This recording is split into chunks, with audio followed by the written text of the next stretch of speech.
नमस्कार दोस्तों, स्वागत है आप सभी का इस एक्सप्रेस सीरीज में। तो आज हमारी एक्सप्रेस सीरीज की सबसे पहली वीडियो है, तो मैं आपको बता देती हूँ कि क्या है एक्सप्रेस सीरीज। तो जैसे कि हम सभी को पता है कि यूजीसी नेट पॉलिटिकल साइंस का एग्जाम बहुत ही नज़दीक है और साथ ही साथ आगे जितने भी एग्जाम आने वाले हैं रिलेटेड टू पॉलिटिकल साइंस, उन सभी में ये एक्सप्रेस सीरीज बहुत ही आपको मदद करने वाली है। तो क्या करेंगे हम इसके अंदर हम पॉलिटिकल साइंस के जो छोटे छोटे कंसेप्ट्स होते हैं, आइडियोलॉजीज होती हैं, टर्मिनोलॉजीज होती हैं, जो आपको बड़ी बड़ी वीडियोस के अंदर ढूंढनी पड़ती हैं, तो उन सब के रिगार्डिंग हम एक छोटी छोटी वीडियोस को चलाएंगे जिसमें 5 से 10 मिनट के अंदर हम पूरे कंसेप्ट, पूरी टर्मिनोलॉजी या फिर अगर जब हम आइडियोलॉजीज करेंगे तो उनको समझने की पूरी तरीके से कोशिश करेंगे। और मेरी पूरी कोशिश रहेगी कि कम से कम समय में बेहतर से बेहतर आपको जो इन्फॉर्मेशन है वो डिलीवर की जा सके। ठीक है, सो स्टार्ट करते हैं आपका आज का पहला एक्सप्रेस सीरीज। तो आज का हमारा टॉपिक है न्यू पब्लिक मैनेजमेंट। तो आप सभी को पता होगा कि अगर स्कूल की प्रेफरेंस की बात करें, किसी माँ बाप के पास बहुत अच्छी खासी इनकम है और अगर आप उनसे पूछें कि आपका चॉइस क्या होगा, पब्लिक स्कूल में डालना या फिर प्राइवेट स्कूल में, तो ऑब्वियसली उनका आंसर होगा प्राइवेट स्कूल। ऐसा क्यों? क्योंकि सबको पता है कि प्राइवेट स्कूल के अंदर फैसिलिटीज काफ़ी होती हैं। तो उसी तरीके से अगर हम एक पूरे प्राइवेट सेक्टर की बात करें, फॉर एग्जांपल मेट्रो, तो मेट्रो इतनी अच्छी क्यों है रेलवे से? क्योंकि वो प्राइवेट के हाथ में है ना। तो यही बात की गई न्यू पब्लिक मैनेजमेंट के अंदर कि जो प्राइवेट सेक्टर है उसका जो एफिशिएंसी है, उसकी जो खासियत है, वो किस तरीके से हम पब्लिक सेक्टर के अंदर लेकर के आ सकते हैं। ठीक है, तो सबसे पहले बात करते हैं कि पब्लिक मैनेजमेंट, ये जो शब्द है ये किसने दिया है? क्रिस्टोफर हुड ने दिया है। ये आपका एक प्रीवियस ईयर क्वेश्चन है जो यूजीसी नेट में काफी बार पूछा गया है, तो काफी इंपॉर्टेंट हो जाता है आपके एग्जाम के लिए। ठीक है, आपको याद रखना है कि न्यू पब्लिक मैनेजमेंट, जिसको हम शॉर्ट फॉर्म में एनपीएम के नाम से जानते हैं, क्रिस्टोफर हुड ने इसको दिया था, इस शब्द को दिया था। सो अगर हम बात करें न्यू पब्लिक मैनेजमेंट की, तो ये एक ऐसी अप्रोच है जो ये दिखाती है कि किस तरीके से जो हमारी सरकार है, जो हमारी गवर्नमेंट है, जो हमारा प्राइवेट सेक्टर है, उसके बजाय जो हमारा पब्लिक सेक्टर है वो किस तरीके से और बेहतर बन सकता है हर एक लेवल पे। वो जो एफिशिएंसी है वो किस तरीके से पब्लिक सेक्टर के अंदर हम अचीव कर सकते हैं ताकि हम अपने स्टेट को और अच्छा डेवलप कर सकें और बेहतर बना सकें।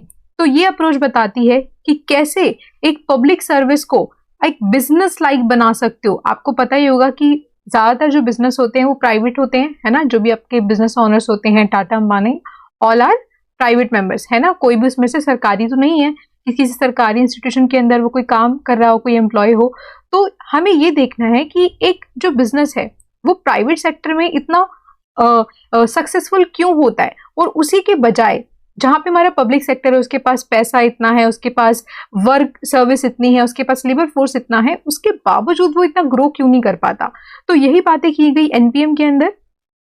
सो एनपीएम जो था वो एक तरीके का प्रोसेस था जो ये बता रहा था कि जो बढ़ती हुई लिबरल मार्केट है, यानी कि जो बढ़ता हुआ कैपिटलिज्म था, जो बढ़ता हुआ ग्लोबलाइजेशन था, उसकी वजह से जो चुनौतियां आ रही हैं, उन चुनौतियों से जूझने के लिए हमारा पब्लिक सेक्टर यानी कि हमारा गवर्नमेंट सेक्टर कहीं ना कहीं पीछे रह जा रहा है। तो उन खामियों को समझना है और उनके अंदर सुधार करना है। तो एनपीएम की जरूरत क्यों पड़ती है? जरूरत इसीलिए पड़ती है क्योंकि हमारे जो नए चैलेंजेस थे, जैसे कि वैश्वीकरण, ग्लोबलाइजेशन की वजह से जो चुनौतियां आ रही थी, लिबरल मार्केट जिसको आप ओपन मार्केट भी कह सकते हो, जिसमें गवर्नमेंट का हस्तक्षेप कम होता है, उसकी वजह से जो कॉम्पिटिशन बढ़ रहा था, उसके साथ साथ जो चैलेंजेस आ रहे थे, साथ ही साथ करप्शन काफी बढ़ रहा था पब्लिक सेक्टर के अंदर, जिसकी वजह से पब्लिक सेक्टर की एफिशिएंसी दिन ब दिन कम होती जा रही थी। ठीक है, सो न्यू पब्लिक मैनेजमेंट को हम मैनेजरियलिज्म के नाम से भी जानते हैं क्योंकि इसके अंदर हम मैनेजमेंट की बात करते हैं, है ना। So market based public administration या फिर एंटरप्रेन्योरल गवर्नमेंट, इन सभी का मतलब क्या है? New public management. So new public management की शुरुआत हुई थी मिनोब्रुक कॉन्फ्रेंस थर्ड के साथ। सो मिनोब्रुक कॉन्फ्रेंस फर्स्ट क्या थी, सेकंड क्या थी और थर्ड क्या थी, तीनों के रिगार्डिंग मैं एक अलग से सेपरेट वीडियो लेकर के आऊंगी। इस वीडियो में हम केवल एनपीएम के बारे में बात करेंगे।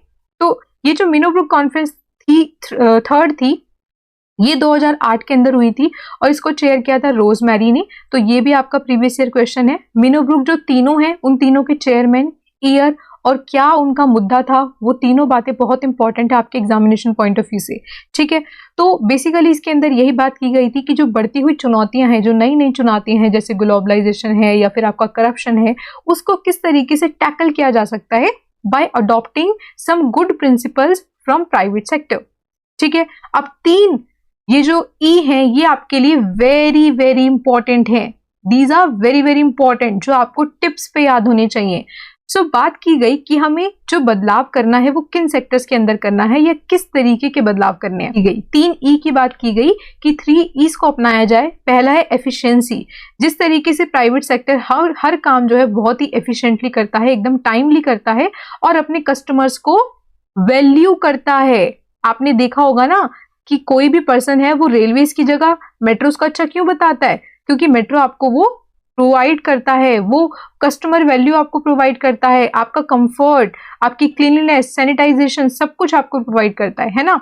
तो उस तरीके की एफिशिएंसी हमें प्राइवेट सेक्टर के अंदर से पब्लिक में भी लेकर के आनी है। सेकेंड इज इकोनॉमी, जिस तरीके से प्राइवेट सेक्टर हमेशा कंपटीशन की बात करता है और हमेशा ग्रोथ की बात करता है, उसी तरीके से पब्लिक एडमिनिस्ट्रेशन को भी हमें इकोनॉमिकली वाइज यानी कि उसे और प्रभावित बनाना है, उसका ग्रोथ करना है, उसका डेवलपमेंट करना है। इफेक्टिवनेस, ऑब्वियसली मैंने आपको सबसे पहला उदाहरण यही दिया था गवर्नमेंट और प्राइवेट स्कूल के माध्यम से कि किस तरीके से हम अपने पब्लिक सेक्टर को इतना इफेक्टिव बनाएं कि लोग प्राइवेट की जगह पब्लिक की भी तारीफ करें। ठीक है, तो ये थे आपके 3 S which are very very important. अब बात करते हैं ओरिजिन कैसे हुआ। तो वीडियो थोड़ी लंबी हो रही है तो इसको मैं तो मैंने आपको बताई थी 1-2 पॉइंट, लेकिन 1-2 आप यहाँ पर भी देख लीजिए। पहला यही कि जो बढ़ती हुई चुनौतियां थी उनके साथ जो फिलहाल का पब्लिक एडमिनिस्ट्रेशन था was not sufficient to deal with that. Second was Minnowbrook conference. Second, अभी फर्स्ट क्या था सेकेंड क्या था उसके बारे में हम बात करेंगे नई वीडियो में, लेकिन इसका ओरिजिन हुआ था थर्ड की वजह से। ठीक है, लेकिन सेकेंड से ही आपको समस्याओं का पता चल गया था कि पब्लिक एडमिनिस्ट्रेशन के अंदर क्या क्या दिक्कतें आ रही हैं। देन री इन्वेंटिंग गवर्नमेंट, तो that was a book by Osborne and Gabler, that is very very important. ये भी आपके पेपर के लिए काफी इंपॉर्टेंट है, जिसके अंदर न्यू पब्लिक मैनेजमेंट की बात की गई और इसका एक बहुत बड़ा योगदान है एनपीएम को फेमस करने में। तो कुछ प्रिंसिपल्स देख लीजिए फटाफट से। ठीक है, इसके अंदर इकोनॉमी, एफिशिएंसी, इफेक्टिवनेस की बात की जाती है और कहा जाता है कि ब्यूरोक्रेसी को किस तरीके से हमें रीऑर्गेनाइज करना है, यानी कि पुराने वाले तरीके से नहीं चलाना है घिसे पिटे तरीकों के साथ। हमें कंपटीशन को इंक्रीज करना है ताकि हम अपनी एफिशिएंसी को बढ़ा सकें। क्वासी मार्केट सिस्टम का मतलब क्या है कि हमें गवर्नमेंट को पूरा गायब नहीं करना है, हमें प्राइवेट के कुछ अच्छी बातों को अपनाना है, लेकिन गवर्नमेंट भी वहां पर रहेगी। ठीक है, एक्सपेंसेस को रिड्यूस करना है और फैसिलिटीज को बढ़ाना है विद इनकम ग्रोथ। साथ ही साथ हमें शिफ्ट करना है पब्लिक सेक्टर्स में कंपटीशन का, यानी कि प्राइवेट की तरह उनको और बेहतर बनाना है। NPM emphasises more on private sector style of management, हमें प्राइवेट सेक्टर से सीखना चाहिए कि मैनेजमेंट कैसे किया जाता है और ग्रोथ कैसे की जा सकती है।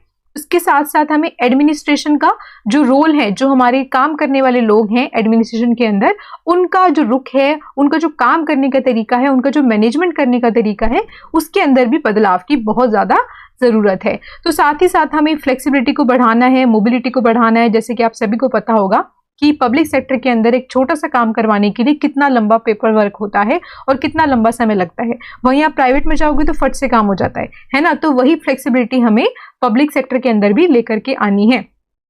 Great emphasis on consumerism, very very important point, क्योंकि जिस तरीके से प्राइवेट सेक्टर अपने जो कंज्यूमर्स हैं उनको बहुत ज्यादा वैल्यू करता है और तभी कंज्यूमर प्राइवेट को हमेशा प्रेफर करते हैं, वैसे ही पब्लिक को भी, यानी कि पब्लिक मैनेजमेंट, पब्लिक सेक्टर को भी अपने जो लोग हैं, अपने जो पीपल हैं, अपने जो सिटीजन्स हैं, उनको भी कंज्यूमर की तरह वैल्यू करना पड़ेगा ताकि वो लोग पब्लिक की तरफ आए, ना कि प्राइवेट की तरफ हमेशा रुख रखें अपना।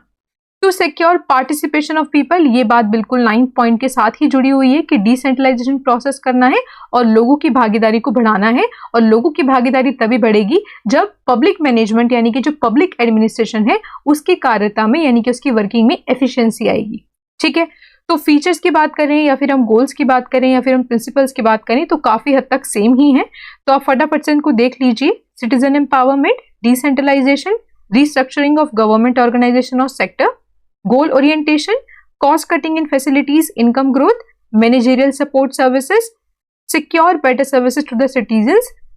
ठीक है, तो ये गोल और प्रिंसिपल्स काफी हद तक सेम ही थे। तो अगर आपको ये शॉर्ट वीडियो पसंद आया है एक्सप्रेस सीरीज का तो प्लीज चैनल को लाइक सब्सक्राइब शेयर जरूर करें, और आपके इस वीडियो पे सपोर्ट दिखाने से ही मुझे पता चलेगा कि मुझे आगे वीडियोस को लेकर के आना है सीरीज की या फिर नहीं लेकर के आना है। तो प्लीज कमेंट करके जरूर बताना कि आपको वीडियो कैसे लगा, और मिलते हैं आपसे एक नेक्स्ट सीरीज के अंदर एक नेक्स्ट इंपॉर्टेंट वीडियो के साथ। Bye bye and best of luck for your future.